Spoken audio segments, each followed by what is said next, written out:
மன்னார் மாவட்ட பொது வைத்தியசாலை ஊழியர்கள் அடையாள கவனஈர்ப்பு போராட்டம்.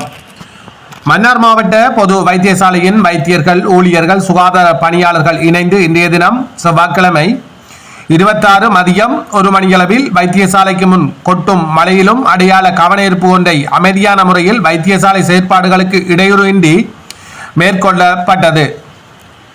மன்னார் மாவட்ட பொது வைத்தியசாலையின் அண்மையில் உயிரிழந்த தாய் மற்றும் சிசுவின் மரணம் தொடர்பில் இடம்பெற்ற போராட்டத்தின் போது மக்கள் உண்மைகளை அறியாத ஒட்டுமொத்த வைத்தியசாலை மற்றும் வைத்தியசாலை செயற்பாடு தொடர்பில் அதிருப்தி அடைந்துள்ளமையினால் ஏற்பட்டுள்ள மன ரீதியான பாதிப்பு மற்றும் நிர்வாக ரீதியான பிரச்சனைகள் மக்கள் அறிந்து கொள்ளும் விதமாக குறித்த கவனஈர்ப்பு நடவடிக்கை இடம்பெற்றது.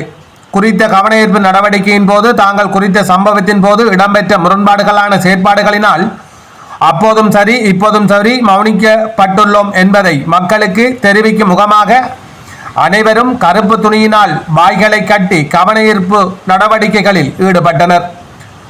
அதே நேரம் சமூக ஊடகங்களே மக்களுக்கு உண்மையை உரையுங்கள், வன்முறைகளை தூண்டாதீர்கள், வைத்தியசாலை அது உங்கள் சொத்து, அதை சேதப்படுத்தாதீர்கள், உயிர்காக்க போராட்டம் அதுதான் எங்கள் சேவையின் பிரதான நோக்கம். 100 பேர் செய்ய வேண்டிய வேலைகளை நாங்கள் 50 பேர் செய்கின்றோம். அதை எப்போதாவது சிந்தித்தீர்களா?